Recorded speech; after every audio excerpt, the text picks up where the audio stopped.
Text 25, chapter 9. Yanti deva vrata devan pitrin yanti pitrivrata bhutani yanti tejya yanti madhyajino abhimam.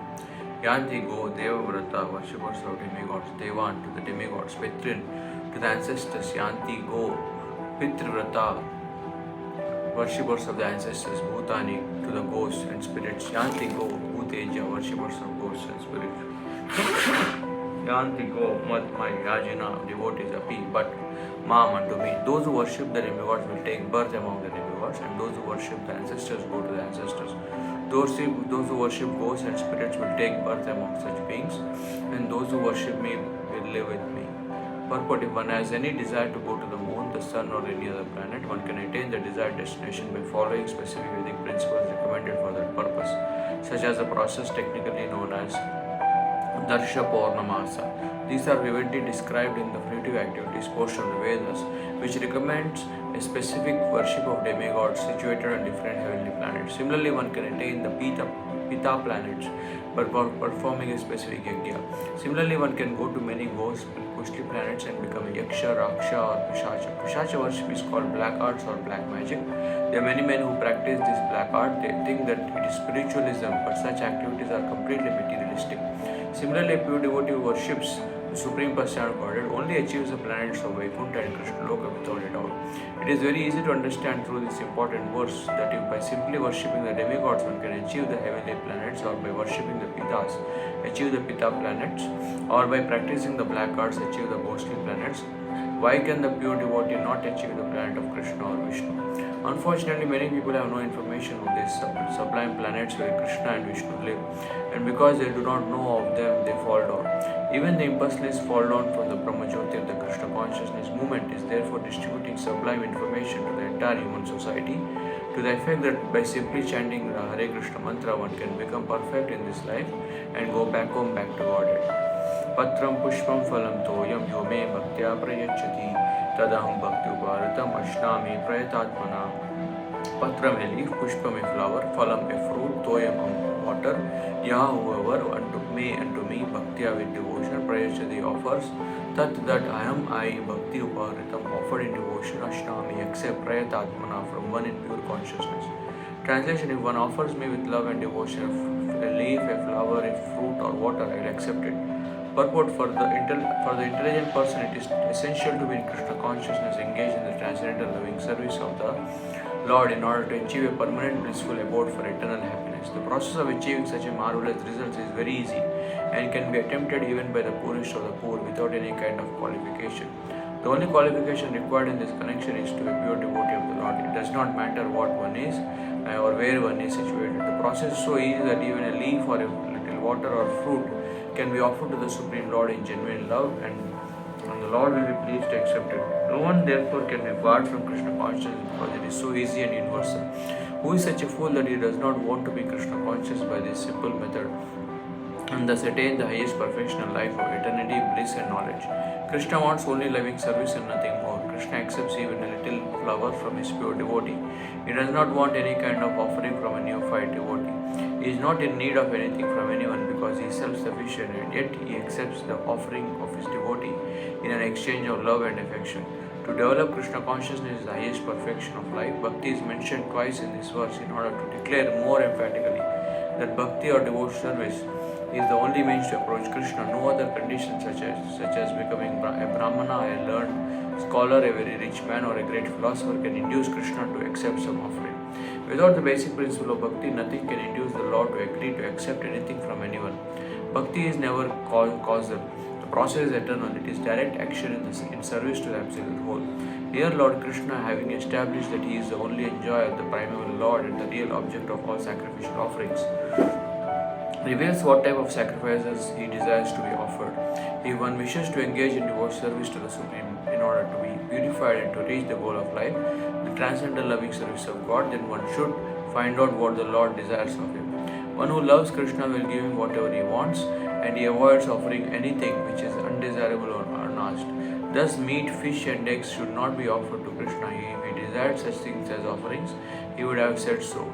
Instead, he clearly requests that a leaf, fruit, flowers and water be given to him. And he says of this offspring, I'll accept it.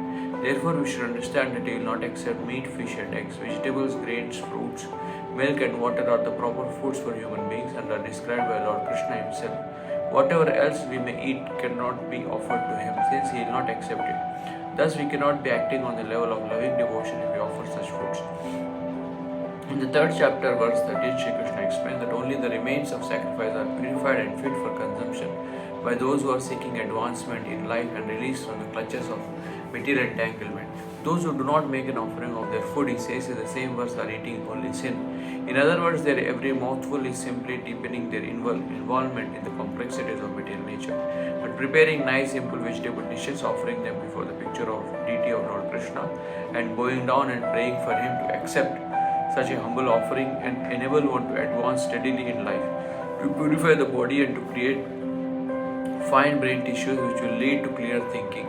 Above all, the offering should be made with an attitude of love. Krishna has no need of food since he already possesses everything that we. Yet he will accept the offering of one who desires to please him in that way. The important element in preparation, in serving, and in offering is to accept with love for Krishna. The impersonalist philosophers who wish to maintain that the absolute truth is without senses cannot comprehend this verse of Bhagavad Gita. To them it is either a metaphor or proof of the mundane character of Krishna, the speaker of the Bhagavad Gita. But in actuality, Krishna, the Supreme Godhead, has senses, and it is stated that his senses are interchangeable. In other words, one sense can perform the function of any other. This is what it means to say that Krishna is absolute. Lacking senses, he could hardly be considered full in all opulences. In the 7th chapter, Krishna has explained that he impregnates the living entities into material nature. This is done by his looking upon material nature, and so in this instance, Krishna's hearing the devotee's words of love in offering foodstuffs is wholly identical with his eating and actually tasting. This point should be emphasized. Because of his absolute position, his hearing is wholly identical with his eating and tasting. Only the devotee who accepts Krishna as he describes himself without interpretation can understand that the supreme absolute truth, can eat food and enjoy it. Text 27. Yat karoshi yad ashnashi yat juhosi tadasi yat tapasyasi kaunteya tat kurushva madarpanam. Yat whatever karoshi you do, yat whatever ashnasi you eat, yat whatever juhosi you offer, tadasi you give away, yet whatever tapasyasi ostrich you perform, Kaunteya son of Kunti, that Kurushva do mat unto me arpanam as an offering. Translation: whatever you do, whatever you eat, whatever you offer or give away, or whatever austerities you perform, do that, O son of Kunti, as an offering to me. Thus it is the duty of everyone to mold his life in such a way that he will not forget Krishna in any circumstance. Everyone has to work for maintenance of his body and soul together, and Krishna recommends herein that one should work for him. Everyone has to eat something to live, therefore he should accept the remnants of foodstuffs offered to Krishna. Any civilized man has to perform some religious ritualistic ceremonies, therefore Krishna recommends, do it for me, and this is called archana. Everyone has a tendency to give something in charity. Krishna says, give it to me, and this means that all surplus money accumulated should be utilized in furthering Krishna consciousness movement. Nowadays, people are very much inclined to the meditational process, which is not practical in this age. But if anyone practices meditating on Krishna 24 hours a day by chanting the Hare Krishna mantra around his beats, he is surely the greatest meditator, the greatest yogi, as substantiated by the 6th chapter of the Bhagavad Gita. Text 28. Shubha Shubha Phale Eva Mokshase Karma Bandhane Sannyasa Yoga Yuktatma Vimukto Ma Upaishyasi. Shubha from auspicious, Ashubha and inauspicious, Phala the results, Eva, thus Mokshase you will become free, Karma of work, Bandhana from the bondage, Sannyasa of renunciation, Yoga, the yoga, Yukta Atma having the mind firmly set on, Vimukta liberated, Mam to me, Upaishyasi you will attain. In this way you will be freed from bondage to work at its auspicious and inauspicious results. With your mind fixed on me in this principle of renunciation, you will be liberated and come to me. Purport: one who acts in Krishna consciousness under the superior direction is called Yukta. The technical term is Yukta Vairagya. This is further explained by Rupa Goswami as follows: Anasakta Vishyan Yataram Upayunjata Nirbandha Krishna Sambandhe Yuktam Vairagya Uchate. Bhakti Rasa Sindhu 1-255. Rupa Goswami says that as long as we are in the material world, we have to act. We cannot cease acting. Therefore, if actions are performed and and the fruits are given to Krishna, then that is called Vyukta Vairagya. Actually situated in renunciation, such activities clear the mirror of the mind, and as the actor gradually makes progress in spiritual realization, he becomes completely surrendered to the Supreme Personality of Godhead. Therefore, at the end, he becomes liberated, and this liberation is also specified. By this liberation, he does not become one with the Brahmajyotir, but the other enters into the planet of the Supreme Lord. It is clearly mentioned here in Ma who patience, he comes to me back home, back to Godhead. There are 5 different stages of liberation. Here it is specified that the devotee who has always lived in his lifetime here under the direction of the Supreme Lord, as stated, has evolved to the point where he can offer, after quitting this body, go back to Godhead and engage directly in the association of the Supreme Lord. Anyone who has no interest but to dedicate his life to the service of the Lord is actually a sannyasi. Such a person always thinks of himself as an eternal servant dependent on the supreme will of the Lord.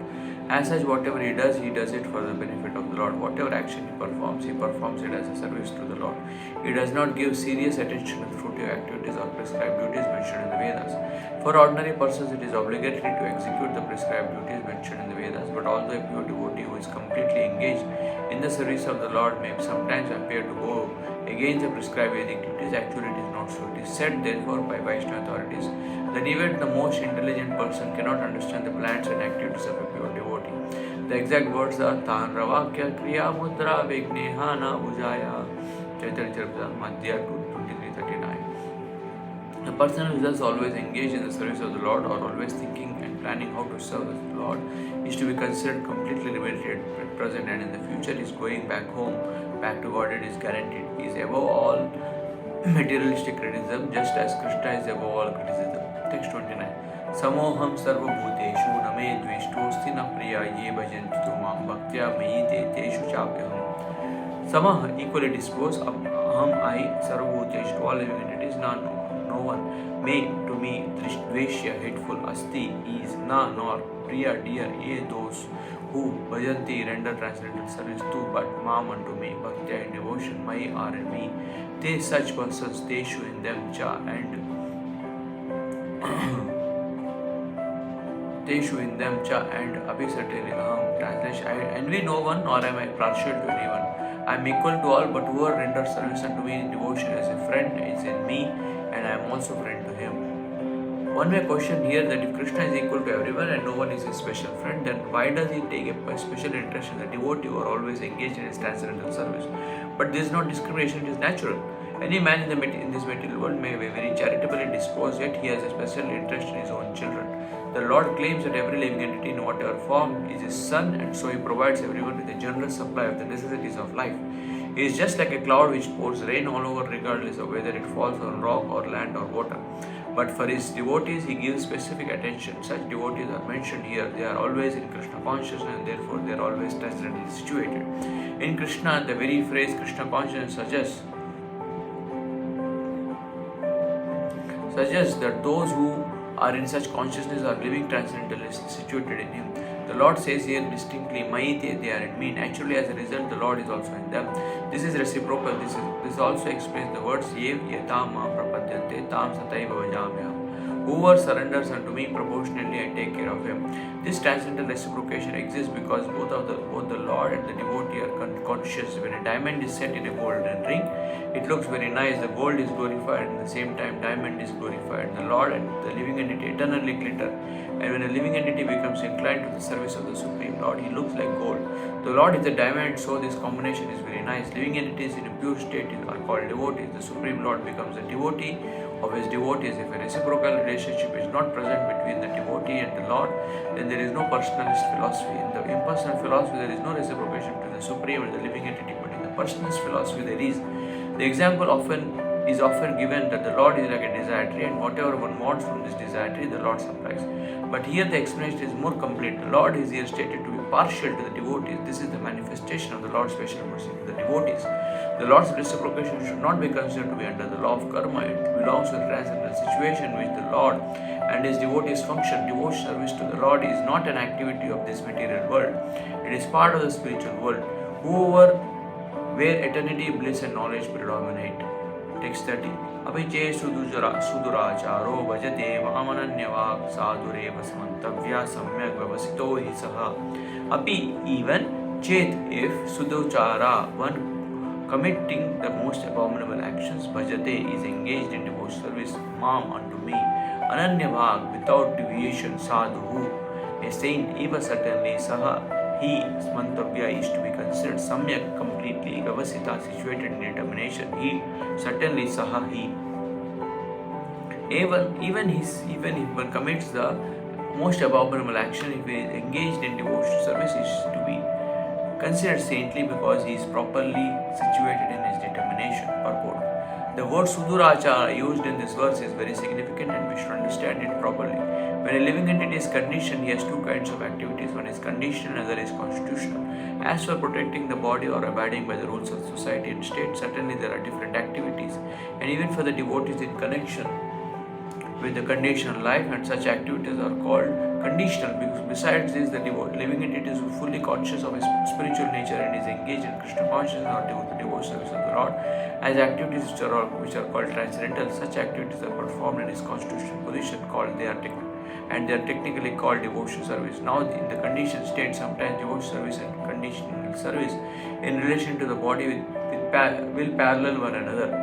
But then again, sometimes these activities become one opposed to another. As far as possible, a devotee is very cautious so that he does not do anything that could disrupt his wholesome condition. He knows that the perfection in his activities depends on his progressive realization of Krishna consciousness.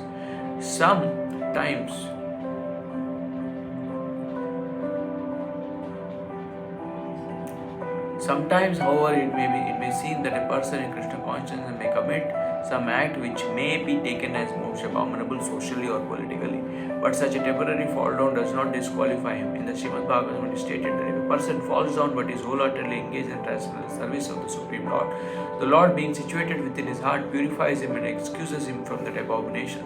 The material contamination is so strong that even a yogi fully engaged in the service of the Lord sometimes becomes ensnared, but Krishna consciousness is so strong that such an occasional fall down is at once rectified.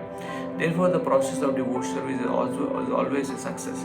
No one should deride a devotee for some accidental fall down from the ideal path, for as explained in the next verse, such occasional fall downs will be stopped in due course, but as soon as the devotee is completely situated in Krishna consciousness.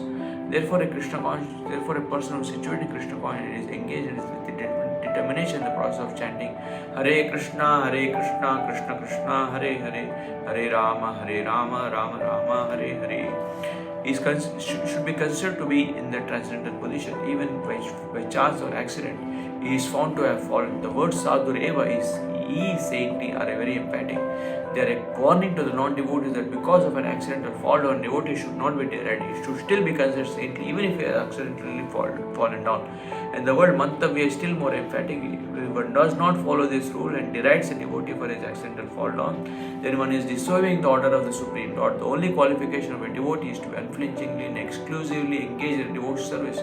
In the Narasimha Purana, the following statement is given.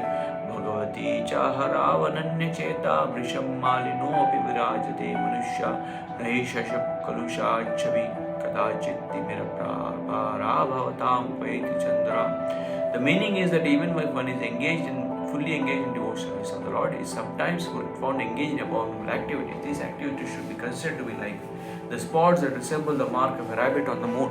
Such spots do not become an impediment to the diffusion of moonlight. Similarly, the accidental fall down of a devotee from the path of saintly character does not make him abominable.